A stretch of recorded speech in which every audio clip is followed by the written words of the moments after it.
미국과 유럽 등 주요국들이 금리 인하에 나서면서 시장에서는 한국은행의 기준금리 인하 기대감이 커지고 있습니다. 하지만 시장 기대와 달리 한해는 들썩이는 집값과 가파른 가계부채 증가세에 발목이 잡혀 금리 인하 시기를 두고 고심이 깊어지고 있습니다. 이연아 기자가 보도합니다. 지난 17일, 18일 미국 연방준비제도는 FOMC 회의를 통해 기준금리를 0.5%포인트 인하하면서 4년 반 만에 통화정책 전환에 나섰습니다. 이에 따라 한국과 미국의 기준금리 차이는 역대 최대인 2%포인트에서 1.5%포인트로 줄었습니다.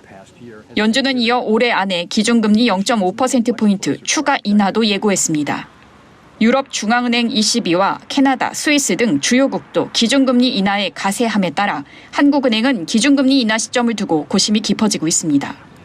기준금리를 결정하는 한은 금융통화위원회 통화정책방향회의는 10월과 11월로 올해 2차례만 남겨둔 상황입니다.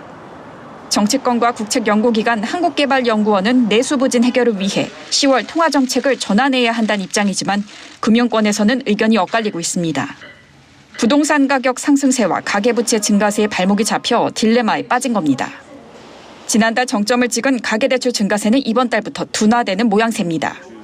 지난 19일 5대 은행 기준 가계대출 잔액은 728조 869억 원으로 지난달 말보다 2조 7,227억 원 늘었습니다. 3년 9개월 만에 최대를 기록한 지난달 증가폭이 27% 수준인데 이 같은 속도라면 이달 총 증가액은 4조 1,000억 원으로 추산됩니다. 하지만 시장 내 높아진 금리 인하 기대감과 부동산 업계의 서울 아파트 수요 증가 전망이 맞물리며 가계대출 증가 불씨가 남아 있습니다. 한은은 수차례 통화정책은 금융 안정을 위한 것이라고 강조하며 부동산 가격 상승 심리를 자극하는 실수를 범해선 안 된다고 밝힌 바 있습니다. 이에 따라 금융 안정 상황을 다각도로 검토한 11월 미국 연준 같은 B컵보다는 0.25%포인트씩 단계적 인하를 선택할 가능성에 무게가 실리고 있습니다. 서울경제TV 이연아입니다.